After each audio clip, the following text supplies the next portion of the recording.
magandang umaga, mga kababayan.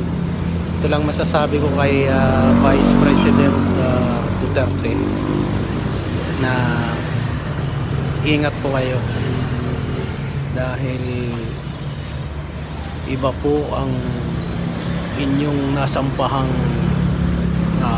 grupo na ang iyong inaakala ay magbibigay ng magandang ihimplo sa mamamayang Pilipino. So ingat-ingat po kayo dahil parang lumalala na yung sitwasyon.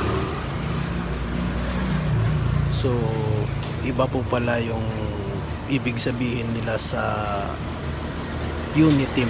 Hindi po naipaliwanag ng maayos. Ang UNITIM po ay